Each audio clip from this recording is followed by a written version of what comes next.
welcome to today's episode of the I Just Want to Chat podcast. I'm Mary. I'm so excited that we're finally here, back together. Long time no chat. I feel like I often leave the podcast for, a good chunk of time at a time, like a month or so at a time. And then I come back and I always, have some kind of sob story, kids are, needing me to raise them, and I, don't have enough time or whatever. The dog ate my homework, etc.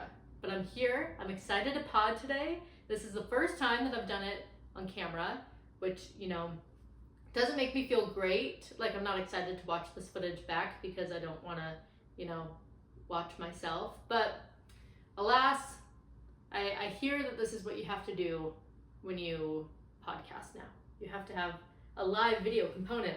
And since I'm always trying to stay hip and trendy with the times, here we are on your screen, as well as on your podcast feed. Anyway, I'm so happy to be here. I'm excited to be back. Things should be more regular now. My kids just went back to school last week, and it's been good. I feel like last year, school starting kind of ruined my life, and I was like driving everywhere all the time. But now my 4-year-old is in like full day kindergarten instead of preschool like he was last year, like half day. So now I feel like I'm spending less time in my car, less time complaining, and I have more time to chat with you all. And I'm very grateful for that, especially because we have like a handful of topics to do today. Like, I feel like typically the month of August is a really slow month for all pop culture news. There's always like an infamous like August scandal. And last year that was Lizzo, and that was Joe Jonas and Sophie Turner's divorce. Like, there's always like something that kind of like gets dropped into August. But for the most part in this year, I would say it's Blake Lively and Justin Baldoni. But for the most part, celebrities kind of take August off. This isn't a good time to really release movies or TV shows. Like, it doesn't really fit into award season, which starts really in September, pretty much October. And it's past blockbuster season. So movies that get dumped in August and get dumped in January, also referred to as dumpuary, they kind of just like fade out into obscurity. So what I'm trying to say is there's not a lot of celebrities trying to promote their things right now. There's not a lot of celebrities trying to, stay in the public eye.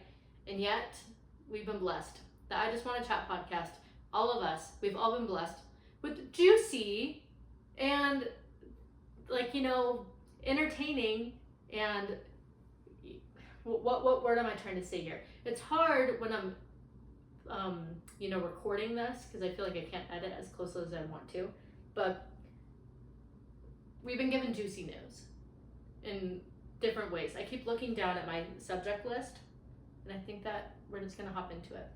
I'm coming at you today live on the day of our Lord, August 20th, 2024. Tell me why I was able to say the name of the month and the day perfectly fine, but it took me a second to remember what year we were in, which is, that's not a good thing. I don't think that that's a great thing. But anyway, I'm coming at you live on August 20th, aka the day that we were all clowns. And I mean, I don't want to speak for you. Maybe you were sensible. Maybe you know like the classic phrase, fool me once, shame on you. Fool me twice, shame on me. And I wish I would adopt that when it comes to Taylor Swift.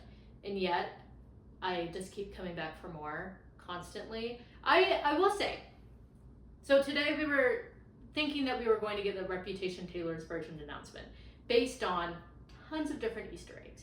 And I will say, I don't typically fall for Easter eggs and like fan theories and stuff that often.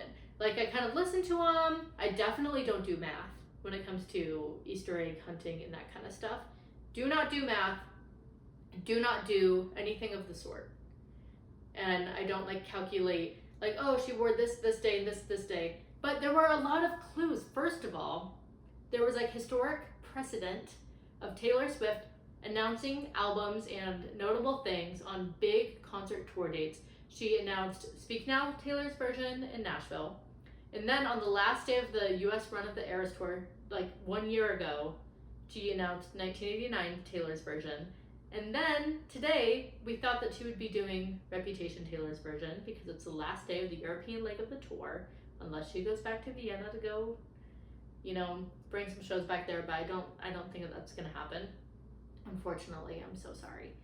I had like a shocking amount of people in my DMs that were there for the Vienna shows, and it broke my heart. Everybody's heartbreaking, but I was getting like a lot of pictures and videos of kids that were heartbroken, and I could not handle. Anyway, I thought that she would do it. And then she was like spelling out 20 with her hands on stage. Her dancers were teasing. Jan Ravnik, the love of my life, was on the internet saying, "Are you ready for it?" I was like, okay, this is it. And then also, like, stadium employees saw Taylor Swift performing like rehearsals on one of her off days at Wembley Stadium. So everyone was like, all right, guys, it's happening. Even like the most conservative, don't fall for Easter egg people were falling for this one. So I don't feel like as much of a clown because I know that I was in good company. But today she had the Eras tour in Wembley, and like the dread started to sink in knowing that I was wrong, because of course I was like, advertising my every move online today, and I was saying like, all right guys, here's where to watch, here's the schedule, here's what's happening this time, blah blah blah blah blah. And she comes out, she's not wearing green. Everybody thought that she'd be like coming on the stage wearing green, just like she did for 1989 Taylor's version. She came out in blue for like most of the Eras, and that was like a fun thing that let us know that 1989 was coming until she like did the announcement. She comes out in orange, which some people have been trying to assign the color orange to Reputation, saying like, oh, there's a vinyl that's orange color. And to that I say like, that's like revisionist history. Like I don't adopt orange as a Reputation color. I think it's green and I think it's black, and maybe like silver, but that's it. Anyway, she comes out in this orange, cute little jumpsuit. Would normally be thrilled to see it. It looks great on her. But then I was like, oh no. And I'm texting my friends. I'm like, guys, don't be worried or concerned until the Speak Now era happens. If she comes out in anything but like a green or black dress in Speak Now, we might be in trouble. And then Speak Now happens. And she's like wearing a normal, beautiful gown, but it's not what we wanted and not what we expected. And then the eras continue. Reputation comes and she's just wearing the same jumpsuit as always. Again, great jumpsuit, but she's wearing the same jumpsuit as always. And she just does everything like normal. And then like era by era, nothing's happening. We get to the tortured poets department and I'm like, damn it. Like, we've really been duped. Okay. But then I'm in my kitchen, I'm like not paying as much attention to the screen, and I'm like making lunch, and then everybody on the live stream that I was watching started screaming. And then I look over at my TV and I'm like, green? Why is she doing this in the middle of Tortured Poets? What the heck is happening? So I, drop everything. My child is crying, not crying, but is like, why aren't you making me my lunch anymore? And I'm like, Taylor's on the TV, I'm sorry. Anyway, but then I'm shocked to find Florence and the Machine coming out to sing Florida, which I don't know if you guys were aware, but Florida isn't in the UK. It has nothing to do with London or Wembley Stadium, so it was very confusing to be expecting one thing and then we get a performance of Florida in a place that's not Florida with Florence and the Machine. She is from the UK. I think she's from, her name is Florence Welsh, but I wanted to say that she's from Wales, but I don't know if that's true, so don't quote me on that. But anyway, she's from across the pond, so she was on her home turf. It made sense. But like, not only did she come out and sing this song during the Tortured Poets department, but there were dancers and it was this huge production, and then they did this like green frame around the screen. So then hope yet again. Okay, this is finally going to happen. She's going to announce 1980 or Reputation Taylor's version. I was so thrilled. But then, no, it did not happen. She comes out, she does her surprise songs. She brings out Jack Antonoff. Jack Antonoff is kind of the father of Reputation. And I feel like he's like the uncle of folklore, but like the dad of Reputation. And I'm like, okay, this is it. And then they just do like a medley of Death by a Thousand Cuts and Getaway Car. Which, I mean, it's great. Here's the thing. This would be an amazing show if there wasn't this hype. And then like that goes into a different conversation. What responsibility does Taylor Swift or Taylor Nation have to say like, hey, let's call off the dogs? I would say none, And also because it only, feeds into like the public's excitement about the show. Why would she want to kill any of that excitement, And also if people were like, if she tweeted out, hey guys, I see a lot of your theories right now. Sounds so fun. Can't wait for a normal show in Wembley, whatever. People would be like adding up the letters and then like subtracting that by like the number of words. And then it would go to like, 60 or something. Like people would make these math equations and try to find Easter eggs, even if she said, hey, there's nothing happening, right? So she can't really do that. And also, why would she want to kill the excitement? But I don't know. It would have been a fine thing. And then like once she gets to So Long London and nothing has been performed yet, I'm like, or nothing's been announced yet, I'm like, I would have really liked this performance if I wasn't pissed, if I wasn't all mad. But again, that's a me problem. But whatever. I don't know. It was a bummer. It was a bummer. But then at the end of the show, and at this point I'm doing carpool, I had forgotten it. I'm like texting all my friends, guys, I'm so embarrassed. I know I told you all to tune in today. I told like, a handful of people online to come watch this, and now I'm like feeling like I want to go hide in a hole. But then I start getting texts where it's like, oh, she did announce a music video of like a behind the scenes music video, which was very fun. It was very cute. Did you guys watch the video? I did like it. I feel like, first of all, I predicted that she would be doing this. I said I could do it with the broken heart. The music video will just be a behind the scenes look at the Eras tour, which is what we've been wanting for almost 2 years now, or a year and a half now. So very grateful for it. I feel like I need to rewatch it like 17 more times to like get everything that was going on. And it looked like a very fun, production of getting together. But like it seemed like the dancers and everybody were having fun. That sentence didn't make sense, but I hope you know what I mean. Anyway. So yeah, kind of a bummer.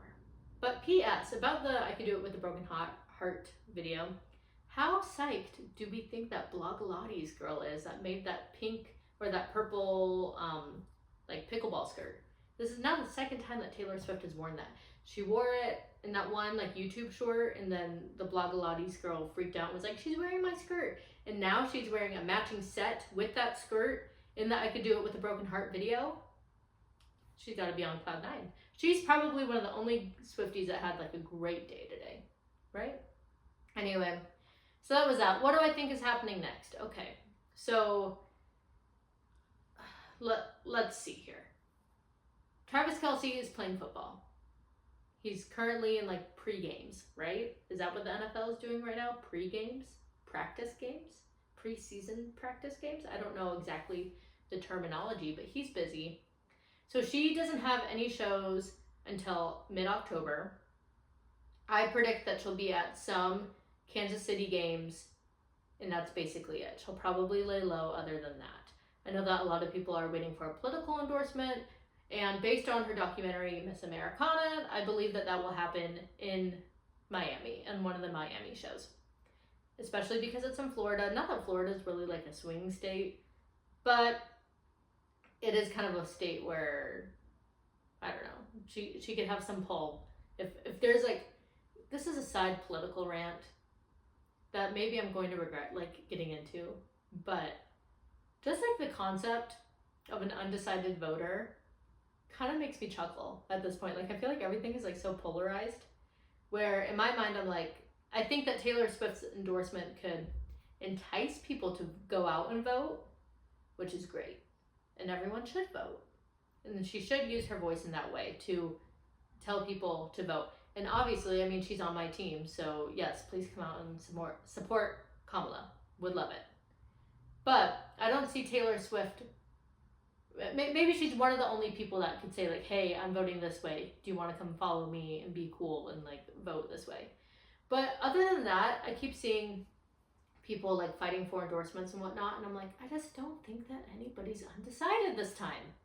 I don't know, like things seem a little polarized, right? Anyway, I don't want to get into it, but anyway, I think that she'll probably endorse her, probably at a Miami show, and if she doesn't do that, then she'll do it on an Instagram post. But we'll see what goes on. Which, side note, another Taylor Swift news, and again, I'm not trying to get political here, I'm just like reading the pop culture news, and then sometimes that pop culture news has to do with the fact that we live in the United States of America, you know, and we talk about one of the most famous people in America all the time. Yesterday, maybe 2 days ago, Donald Trump tweeted these like AI generated photos of Taylor Swift endorsing him and like her fans wearing like Swifties for Trump shirts, which like they're very clearly animated, like they're very clearly not real. I mean, at least I think that they're very clearly not real. But then again, I like scroll through Facebook all the time, and then I always see like from older like boomer plus people that I'm friends with on Facebook, they're always resharing like, here's, you know, a construction worker risking his life to pull a puppy out of the middle of like a river or something. One like equals one prayer content. Like I see a lot of people fall for these fake generated, you know, images. But Donald Trump on his like official Twitter posts that, and I do believe that there will be legal ramifications. I think that Taylor will probably attempt to throw the book at him. And maybe that will just be her endorsement in and of itself. Like maybe she'll be like, oh, I don't really want to talk about it this time, which that'd be like really rich coming from her, because again, she made the whole documentary about how she regrets not endorsing a candidate in 2016. But maybe she'll just go after him legally and be like, all right, that's it. I spoke and I made my endorsement that way. Anyway, so there's that. I think that will happen in October. I'm still, I mean, every day that passes, I believe it less and less, but I'm still kind of holding out hope that she's going to announce like a handful of LA dates. It makes sense to me. And I know that the NFL plays that stadium, SoFi Stadium, in the wintertime, but I think that she could go do like 3 more dates there. It seems weird to me that they would end the tour in Toronto. And I think that the tour supplies, like the stage, and they, like, what do they have, like 55 rigs or something, like 55 like huge trucks. I think that those all go back to Los Angeles at the end. So I really kind of believe that we're going to wake up one random day and it's going to say, surprise, we're ending the Eras tour here in LA. I believe that she'll take supplemental footage to put into the Eras tour movie with the new Tortured Poets Department set. Like, I believe all these things. But as we've proven today, I'm a little delusional, some might say. Like, I do tend to engage in some clown behavior. And the clown behavior that I tend to engage in is the kind that's like advantageous for me to, you know, be into. And a LA date, which would be a concert that takes place like 4 hours away from my home, very into that. I'm very personally connected to that happening. Anyway, so there's that. I'm excited. Good things are happening in the Swiftie universe. And it's not like I'm like chomping at the bit for a Reputation Taylor's version album. You guys might not know this, but Reputation's like one of my, it's not in my top 6 or 7 albums. It's not one of my favorite Taylor Swift albums. I think it's like very good for what it is, and I think like as like a concept album, it's probably her best one that like accomplishes like what she wants to do. But like it's rarely ever anything that I turn on, and I feel like the really emotional songs don't really get to me in the way that, you know, they get to other people. Who knows? Anyway, there's that. Taylor talk can now be put to rest, but I'm sure I'll find ways to bring it back to her. Okay, the next thing I wanted to talk about, because when I was compiling this list of subjects, I was just going through what everybody was asking me to talk about, and a big one was the It Ends With Us drama. I've been covering it extensively on my Instagram stories, and a couple days ago, I made my official ruling, which is case closed.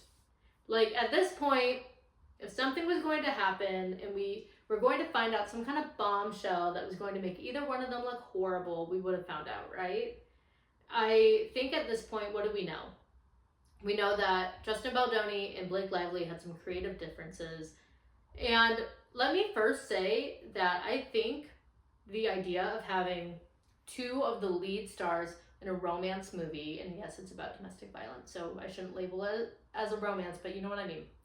2 lead stars having 2 different high-powered, like, executive roles on a film set, recipe for disaster. Like, whoever signed off on letting one be the director and letting one be the executive producer, straight to jail. Straight to jail. I blame you for 70% of this whole mess. And also, like, I don't know why I do know why they both decided to engage in that. He wanted to direct. She wanted the power of being the executive producer. He wanted the power of directing. So, like, it's not shocking to me that there were these creative differences, right? But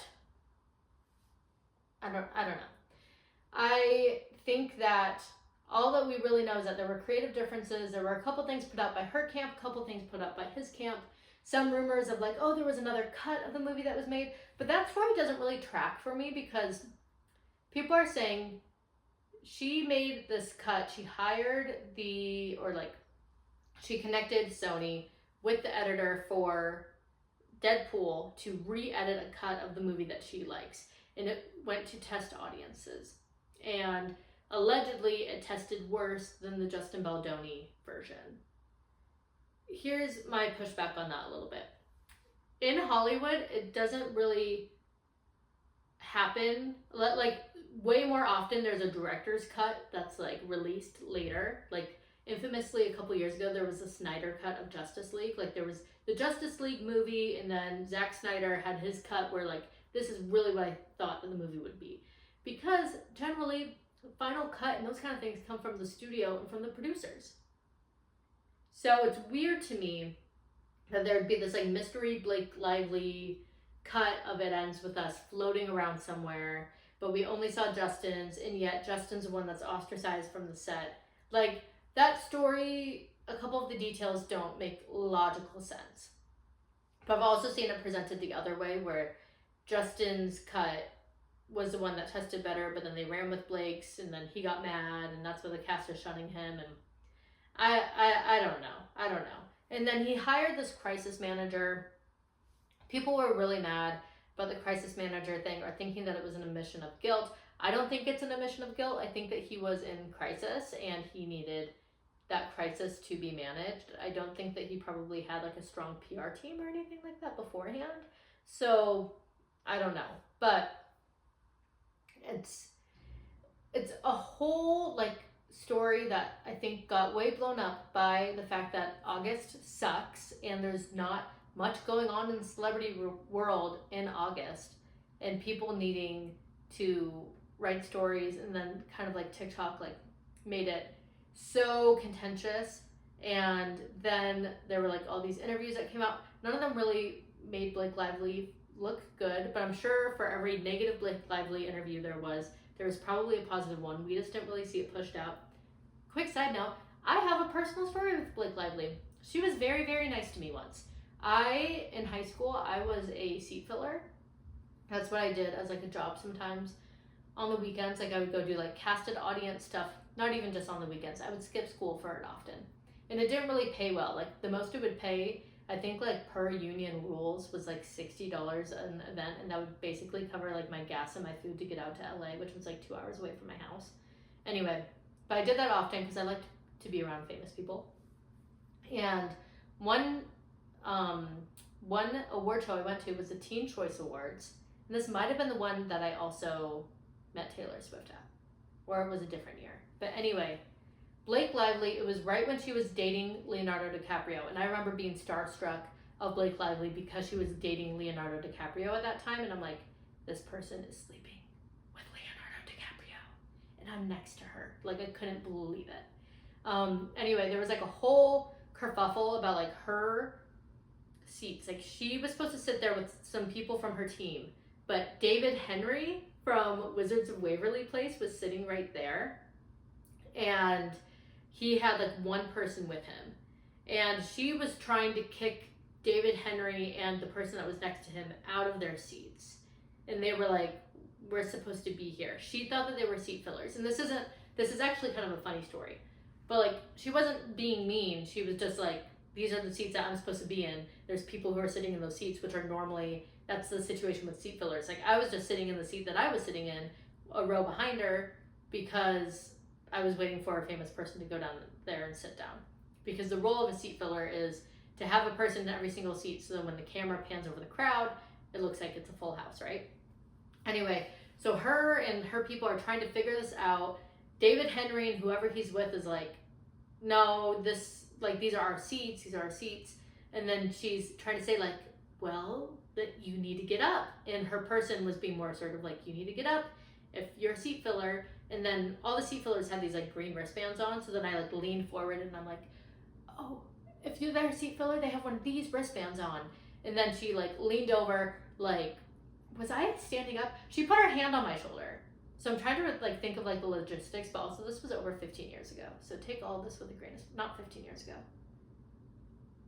13 years ago? I don't know. Anyway, long story short, she was nice to me back 13 years ago, at a time when she didn't have to be nice to me. So how about that? There we go. Evidence. Case closed. Just kidding. But really, case closed for the Justin Baldoni thing in my eyes, because if there was something juicy, we would have found out about it now. So I'm over it. Unless there's crazy revelations that are brought to light, I don't really care. Anyway, that's it with the It Ends With Us drama. There we go. Moving on. Next up, everyone wants me to talk about the Mormon Mom Talk Secret Lives of Mormon Wives show. And I talked about it a bit on my Instagram stories. Everybody, I want to just take a moment and say thank you to everybody for being pretty level-headed. That's not really the reaction I got when I talked about Ballerina Farm a couple weeks ago. I got like some mean messages back then, a couple weeks ago. So I was nervous, but also I've been like drowning in DMs. That sounds so dramatic and self-important, but had a lot of DMs, was skipping all the DMs because I didn't know what to say. And my stance about the Secret Lives of Mormon Wives show is just, I think it's annoying. Like, I think the fact that there's a thing, like, it's not that the girls are annoying or whatever, but like obviously the title and just the contention and everything is annoying. And then everyone's reactions to it are also annoying. You have people in both camps. People who are in the church saying like, these are the end of days and this is the most disrespectful thing ever. And yeah, I don't think it's a respectful name. And I didn't think it was a respectful trailer. That's for sure. But I understand what they're doing.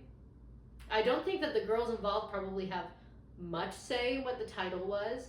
And I mean, of course they can't like really have final say over what the trailer is going to look like or what the content of the show is going to look like. But at some point, even if things are like fairly spliced together, it seemed like some of the sound bites weren't total Frankenbites, which means like, I don't think that these were sentences that were said that were completely altered. Because I saw that, rebuttal a few times. I think the whole thing is a little annoying, pretty annoying. I'm not like psyched for the discourse, but I'm psyched for the show. Like, I think the show will be entertaining, but at the end of the day, it's probably going to be, something that we talk about for a few weeks, and then everything's going to be back to normal again. So everyone, we're going to survive it. I know that members of the church are dreading it, but I will say, I'm trying to like articulate my words carefully here. I understand a lot of the people who are opposing the idea that people are upset about this. Did that sentence make sense? Because there's two camps. People who are offended by the show, and then people who are saying, hey, you dummies who are offended, maybe you should be offended by all these other things, and maybe you should love everyone, and blah, blah, blah, blah, blah, blah, blah. First of all, I think that there's like a few flaws with that argument. There's some truth to it. I think that there are a lot of things that happen in the church that are appalling and not great, and policies that don't sit well on my heart. I totally 100% subscribe to that. And I do think like selective outrage about what we're mad about and what values we want the church to be seen to be like portraying, I think that is a valid argument, because I see a lot of people saying like, you're mad about this, but why aren't you as mad at this other thing, right? I think that's valid, but I think that a lot of the discourse is becoming very much like using people's emotions and hearing something saying like the secret lives of Mormon wives, hearing that and feeling hurt, but people are using like, oh, well, that's not very Christ-like of you if you're going to be judgmental, and like saying that as like a gotcha, right? Where it's not judgmental or not Christ-like to feel a certain way about something, to have an emotional reaction. I don't know.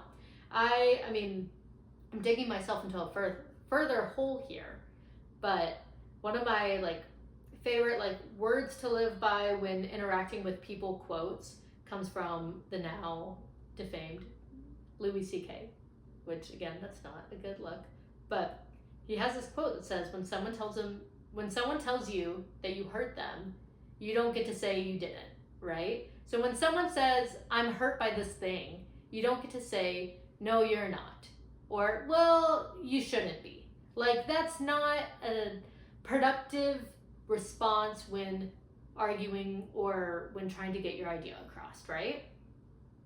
When I feel like just the rational response to this is, okay, I see this trailer, Secret Lives of Mormon Wives. I don't like how they're portraying the church. And the two feelings that seem to stem from that are, I don't want people to think that I'm like that, or they're misrepresenting the church. That's not what the church is really like. And then the solution to both those is just counteract it, right?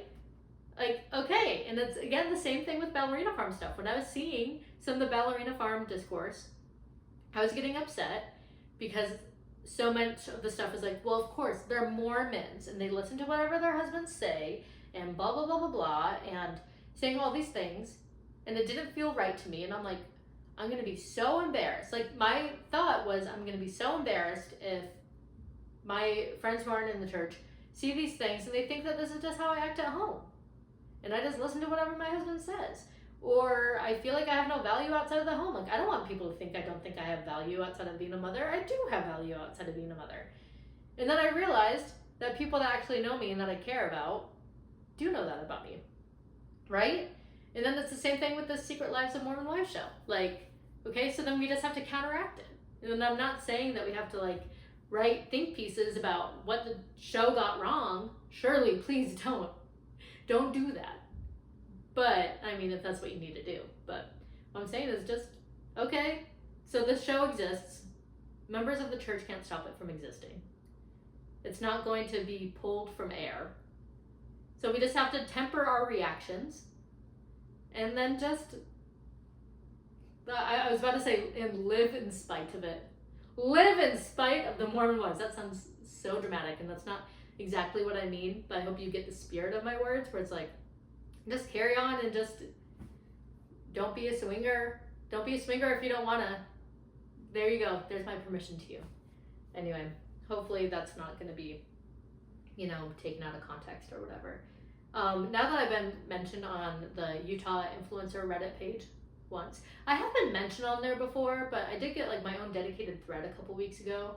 And when I was first alerted of its existence, I had like a pit in my stomach and a chill. I wanted to say shiver and a chill at the same time. The chill went down my spine, thinking, oh crap, they're going to say I'm fat and ugly and I have horrible teeth and I'm the most annoying person to ever live. And luckily the things were really nice, but I'm now worried, now that I'm on the radar of some. I'm like, do I need to watch what I say now? Yikes. Anyway, speaking of watching what I say, I'm going to say more things that might potentially get me in trouble. Now I sound like a stand-up comedian where it's like, I do things a little differently. I don't care about getting canceled. I'm going to be controversial. I hope that this part of the conversation isn't bringing that energy. But, okay, one of the last things I want to talk about is the Anna Marie Tendler memoir that just came out. Men have called her crazy. Anna Marie Tendler, if you don't know her, she is the ex-wife of John Mulaney, and their story has always been kind of like crazy, and a lot of people have chosen sides and have like decided to like hate John Mulaney or paint her as a villain or whatever, because John Mulaney was historically like a wife guy. Like, he would talk on his stand-up specials about his wife, before that about his girlfriend. He has like this whole bit about like, I love my wife, I love my bitch wife, like very like, people would call them couple goals. Some may say couple goals to them. And he had a drug problem. He went to rehab. It seemed like they were separated before he went to rehab. Went to rehab, got out of rehab, they announced their divorce, and then very shortly after, he's with Olivia Munn, gets Olivia Munn pregnant, and then just last month, or maybe 2 months ago, they got married. And so a lot of people were like, whoa, Anna Marie Tendler is definitely the victim in this.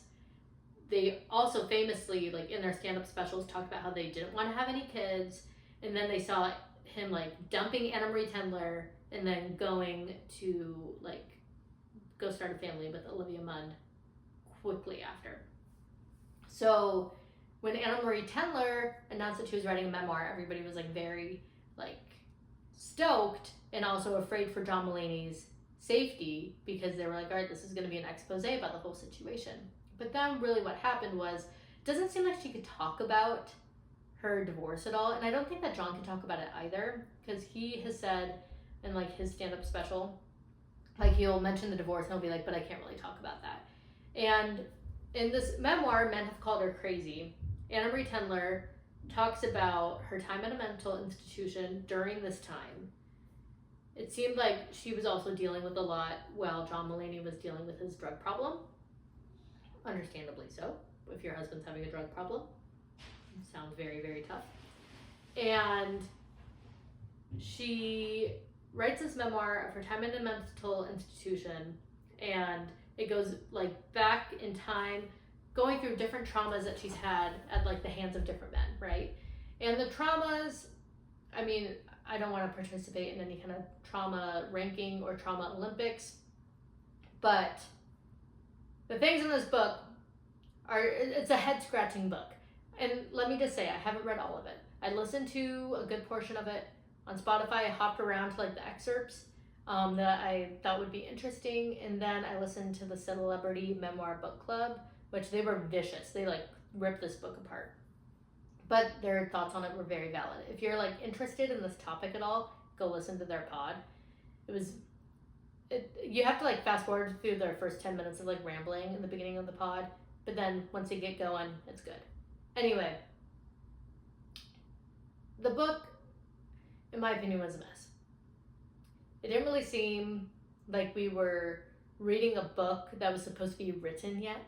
Like, she would talk about all these things and all these like struggles, and then normally in a memoir, you would see, this was my trial, this was my trial, this is how I overcame it, right?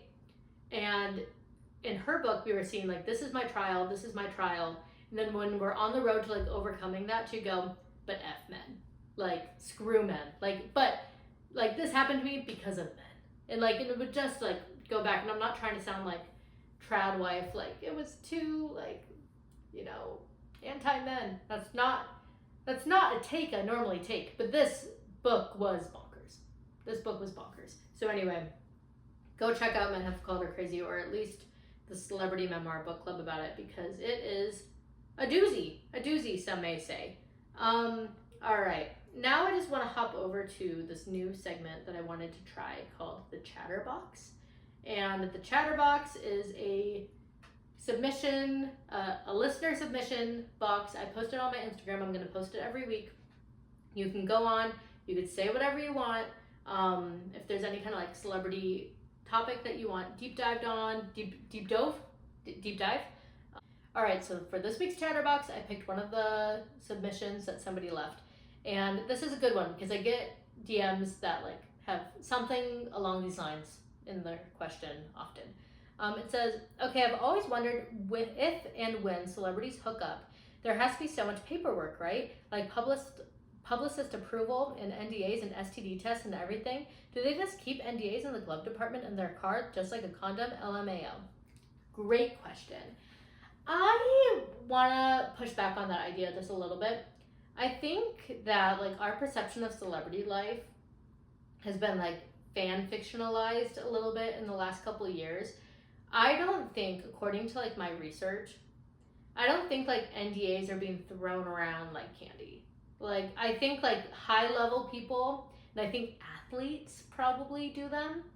But first of all, NDAs are like very, very rarely enforced. NDAs are like more often than not just like scare tactics, but they're not really enforced that often. And I don't think that there's that much oversight. Like if we just want to pick like a medium grade celebrity, tell me why the first person that came into my mind to talk about was Glenn Powell. And I mean, he's an A-lister now, right? He's opened up multiple over $100 million films this year. But let's just say Glenn Powell, right? I don't think that he's like cranking out like NDAs every time he wants to hook up with somebody. If it's somebody at like, let's just say, I don't know, Lizzo's fame level or above, probably, maybe. I don't know. I feel like Harry Styles is probably trying to lock down his hookups.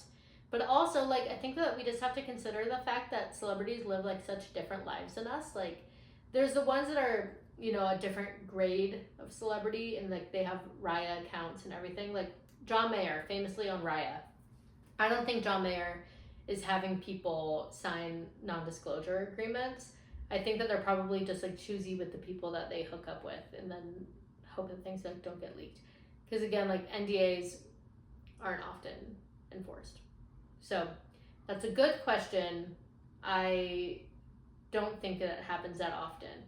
But I just think that celebrities just often hook up with like hot, influential people. Like I don't think that celebrities are hooking up with like random schmoes off the street often. Anyway, but that was a great question. Thank you so much. Will Taylor Swift ever throw a curveball into a country album again? I believe it. I mean, she's 34. She has a long career left, and just like depending on like how she wants to take it, I think that she could. I feel like Tortured Poets showed me that I don't think that she has any desire for like reinvention. Like Tortured Poets was just her doing like what she's great at. Whether or not you think that that album was very successful, like as like a project, not as like a money thing because it made a crap ton of money. But I think that she doesn't need to like reinvent. Like I feel like country would be like a good one for her to fall back on. But like I don't think that we'll see, you know, a rebrand, personality rebrand, like going from like Red to 1989 like ever again.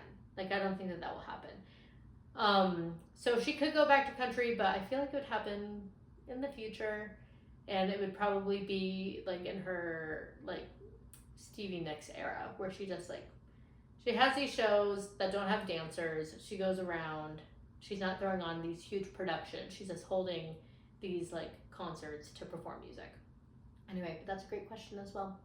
Anyway, that's it for today's episode.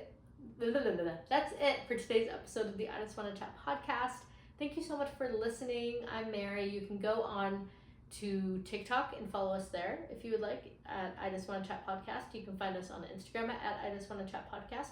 And now you can find us on YouTube at I Just Want to Chat podcast. What do you know? All the same username everywhere. Anyway, thank you so much for listening. We'll see you soon. Bye.